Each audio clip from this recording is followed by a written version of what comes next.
Assalamualaikum warahmatullahi wabarakatuh. Welcome to my channel. Di sini saya akan menjelaskan materi tentang dasar hukum dakwah, fungsi dakwah, dan tujuan dakwah. Sebelumnya, perkenalkan nama saya Muhammad Lutfi Asri dengan NIM 2020203870230013 dengan dari Prodi Manajemen Dakwah, Institut Agama Islam YIN Negeri Parepare, Fakultas Usuluddin Adab dan Dakwah. Video ini salah satu tugas UTS dari mata kuliah metode dakwah. Bismillahirrahmanirrahim. Assalamualaikum warahmatullahi wabarakatuh. Alhamdulillahi Rabbil Alamin. Wassalatu wassalamu ala ashrafil anbiya wal mursalin Sayyidina Muhammadin wa ala alihi wa ashabihi ajma'in, amma ba'd. Pertama-tama marilah kita senantiasa memanjatkan puji syukur atas kehadirat Allah Subhanahu wa taala yang telah memberikan kita kesempatan untuk melaksanakan aktivitas kita dalam kehidupan kita sehari-hari. Demikian salawat serta salam tak lupa pula kita kirimkan kepada Nabi kita baginda Nabi Muhammad sallallahu alaihi wasallam, Nabi yang diutus oleh Allah Subhanahu wa taala untuk menyampaikan Islam sebagai agama rahmatan lil alamin. Hadirin pemirsa yang sama-sama dimulakan Allah Subhanahu wa taala, mudah-mudahan yang melihat video ini bisa menambah wawasan ilmu pengetahuannya dan bisa bermanfaat.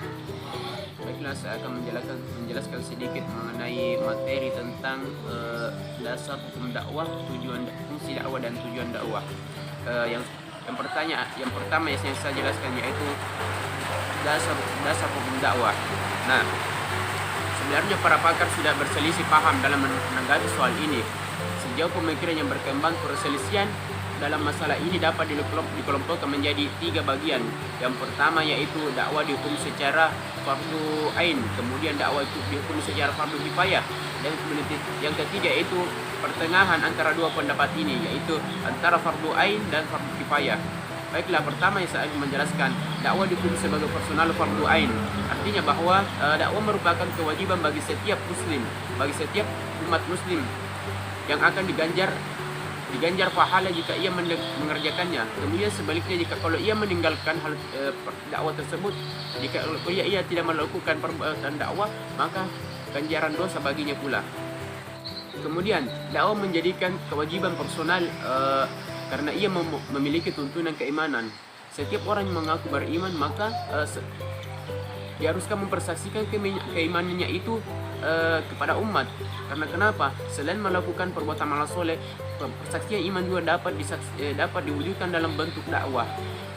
Hadirin para pemirsa, pertanyaan yang sudah banyak itu bahwa sebenarnya itu dakwah apakah harus berceramah atau berceramah dan sendiri begitu?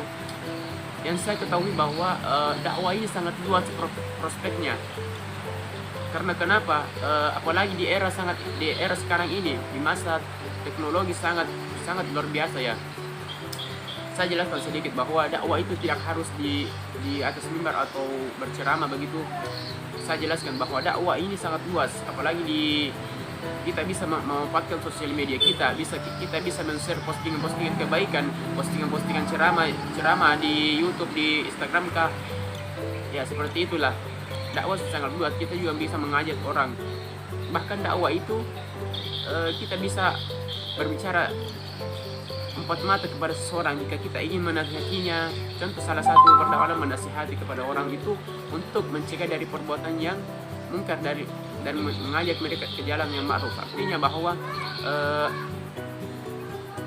kita berdakwah itu untuk memperingatkan kepada seseorang itu untuk menjauhi segala perbuatan atau menjauhi segala yang dilarang oleh Allah Subhanahu wa taala dan mendekatkan dirinya kepada Allah Subhanahu wa taala untuk mengerjakan perintah-perintah Allah Subhanahu wa taala.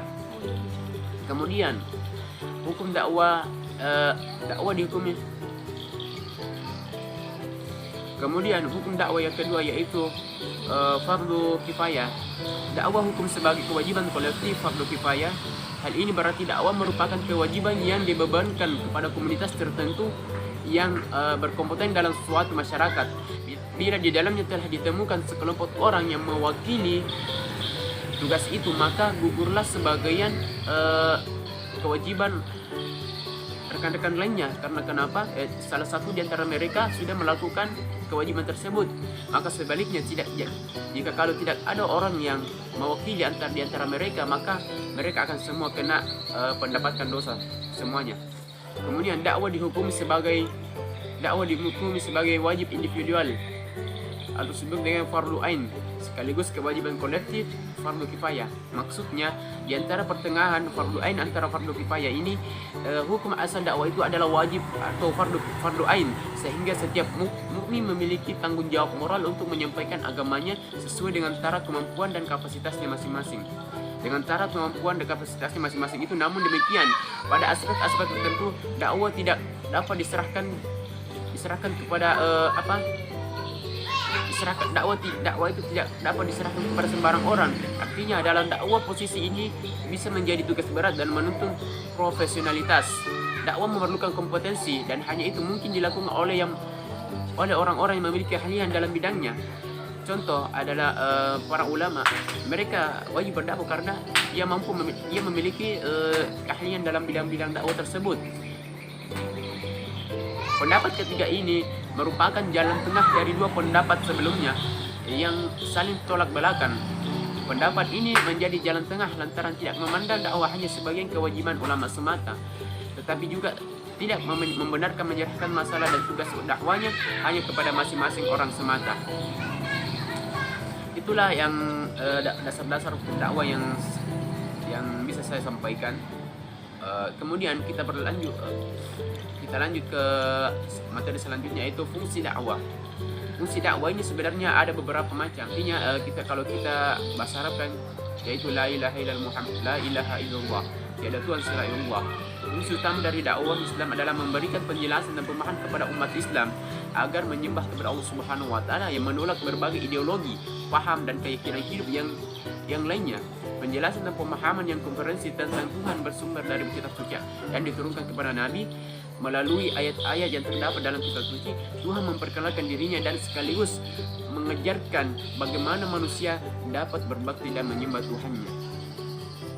Kemudian yang kedua, mengubah perilaku manusia. Fungsi kedua dakwah ini yang kedua, yaitu mengubah perilaku manusia. Bagaimana cara mengubah perilaku manusia? Yaitu dengan mengubah perilaku manusia dapat dari perilaku jahiliyah menuju perilaku Islami. Artinya secara fitrah manusia memiliki potensi mengenal Tuhan dan beriman kepada Allah Subhanahu wa taala serta lahir dalam kondisi yang suci. Perubahan perilaku manusia yang jauh dari Tuhan dan memiliki perilaku yang tidak sesuai dengan nilai-nilai Islam untuk dipengaruhi dari lingkungan sekitarnya. Untuk mengembalikan perlu manusia agar kembali kepada fitrahnya yang beriman kepada Allah Subhanahu wa taala dan berperilaku baik. Maka dakwah Islamiyah ini perlu disampaikan kepada umat manusia bahwa dakwah memperkenalkan ajaran-ajaran tauhid, muamalah dan akhlaknya merupakan kebutuhan dasar manusia. Kemudian yang ketiga, fungsi ketiga dari dakwah ini yaitu membangun peradaban manusia yang sesuai dengan ajaran agama Islam. Sasaran dakwah tidak hanya ditunjukkan pada individu saja, melainkan juga pada masyarakat. Menurut Sidi Ghazalbah, masyarakat terwujud karena adanya hubungan rohania yang disalurkan oleh bahasa. Dengan bahasa seorang itu menjadi bahasa seorang pribadi menyampaikan pikiran, perasaan, pengalaman dan keinginannya kepada pribadi lain dalam masyarakatnya, yang kemudian menimbulkan ide-ide yang membentuk kebudayaan di dalam bidang dakwah. Terkandung cita-cita yang akan diwujudkan oleh masyarakat. Cita-cita itulah yang akan mengangkat peradaban manusia. Jika ingin peradaban manusianya maju dan sesuai dengan nilai-nilai Islam, maka dakwah perlu mengubah kebudayaan yang ada pada masyarakat tersebut. Kemudian yang keempat, fungsi dakwah yang keempat yaitu menegakkan kebaikan dalam mencegah kemungkaran. Artinya bahwa sebagaimana yang dijelaskan dalam Al-Quran surah Ali Imran ayat 104, yaitu bunyi begini, a'udzubillahi minasyaitonir rajim, wa takum minkum ummatun yad'una ilal khair wa ya'muruna bil ma'ruf wa yanhauna 'anil munkar. Maka serulah di antara kamu untuk mengajak dari seseorang itu mencegah dari yang perbuatan munkar ke jalan yang ma'ruf. untuk tegaknya sistem sosial yang ada di masyarakat atau mengajak kebaikan dan mencegah kemungkaran. Perlu diperhatikan bahwa rambu-rambu yang diajarkan oleh Islam yaitu dilakukan secara evolutif dan penuh kesabaran, dilakukan secara lemah lembut. Artinya bahwa kalau kita ingin berdakwah, kita tidak memaksa orang lain, kita tidak harus memaksa orang lain untuk menegakkan kebaikan, tapi kita hanya untuk mengajak mereka dengan cara-cara yang tenang, dengan cara yang halus. Maka jika kalau kita sudah perintah,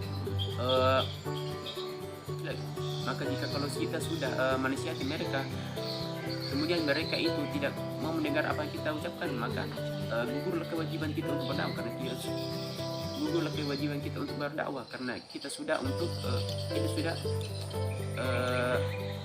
mengingatkannya. Kemudian itulah tadi yang fungsi-fungsi dakwah ya. Kemudian yang selanjutnya kita lanjut yaitu tujuan dakwah. Sebenarnya tujuan dakwah itu apa sih? Tujuan dakwah bermanfaat untuk mengetahui arah yang ingin dicapai dalam melaksanakan aktivitas dakwah. Tanpa tujuan yang jelas, aktivitas dakwah menjadi kurang terarah, sulit untuk diketahui keberhasilannya, dan bisa jadi akan menyimpan dari target dan sasaran yang ingin dicapai.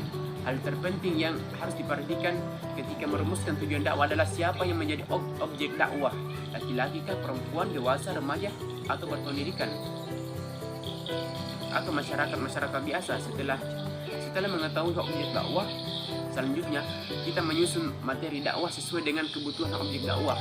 Prinsip dasar yang digunakan dalam menyusun materi dakwah yakni sebagai rinci dan mendalam akan jauh lebih baik dibanding dengan materi-materi yang banyak abstrak dan kurang mendalam. Kita tahu secara umum bahwa dakwah adalah mengajak kepada orang-orang yang ahli maksiat. Lalu kita sebut dengan ahli maksiat, mengajak kepada mereka untuk menjauhi segala perbuatan maksiat itu ke jalan yang ma'ruf atau ke jalan benar untuk melaksanakan perintah-perintah Allah Subhanahu wa taala. Mungkin cukup demikian yang sempat saya bawakan pada materi ini. Mudah-mudahan para pendengar atau yang melihat video ini bisa bermanfaat bagi kita semua, atau bisa kurang lebihnya mungkin dimaafkan. Sekian dan terima kasih. Allahumma a'afila komentarik. Wassalamualaikum warahmatullahi wabarakatuh. Sekian dan terima kasih. Mohon maaf bila ada kesalahan kata, maka kesalahan itu datang dari saya pribadi sendiri. Jika ada yang benar, maka itu datangnya dari Allah SWT. Wallahu muwaffiq ila qawmit thariq. Wassalamualaikum warahmatullahi wabarakatuh.